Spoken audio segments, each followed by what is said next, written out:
புருஷாலாக இருக்கட்டும், பொண்டுகளாக இருக்கட்டும், சுத்த பட்னி கிடக்காதீங்கோ. சுத்த பட்னி கிடந்தாலும் அவங்களுடைய கான்சன்ட்ரேஷன் கம்மி ஆகிடும். அதனால நீ பகவானை வேண்டிட்டு சாப்பிட்டுட்டு உங்களால் முடிஞ்சது அந்த முருகர் கோயிலுக்கு பண்ணிட்டு யாரை பார்த்தாலும் ஓம் முருகா ஓம் முருகன் சொல்லுவோம். அட்லீஸ்ட் இந்த சஷ்டி மரியமாவது அடுத்தவளை பற்றி தேவையில்லாமல் பேசுறது, தேவையில்லாமல் அடுத்தவளை பற்றி புறணுங்க சொல்றது, இது அட்லீஸ்ட் சஷ்டி விரதம் இருக்கு நாட்களில் மட்டுமாவது அதை அவாய்ட் பண்ணுவோம்.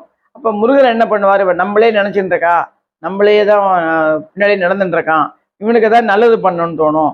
நீங்கள் சஷ்டி விரதம் வந்துட்டு டிவியில் போட்டுட்டு அவனை பாடுறா நானாக தான் அவனை கையெழுத்த உடனே குத்திடுவேன்னு சொல்லிட்டு தேவையில்லாமல் சீரியலை பார்த்துட்டு மனசை கெடுத்துட்டு இப்பெல்லாம் இருக்காதீங்கோ. இந்த சீரியல் பார்க்குற நேரத்துக்கு நீங்கள் சுவாமியோடைய சோஸ்திரங்களை போட்டு கேட்டுருங்கோ. சஷ்டி விரதம் இருந்தால் நல்லது, சுத்த பத்தமாக வீட்டு வச்சுங்கோ. சஷ்டி விரதம் தான் சுபிஷமாக நடக்கும். தமிழ் முதற் கடவுள் அவர், எல்லாமே நல்லபடியாக நடக்கும். சோதனைகள் பண்ணாமல் சாதனைகள் பண்ணக்கூடியவர். மீது எல்லா கடவுளும் சோதனைக்கு பின்னாடி தான் சாதனை கொடுப்பார். முருக பகவான் எடுத்த உடனேயே சாதனையை கொடுத்துருவார். அதனால் எல்லாமே சுபிஷமாக நடக்கும்.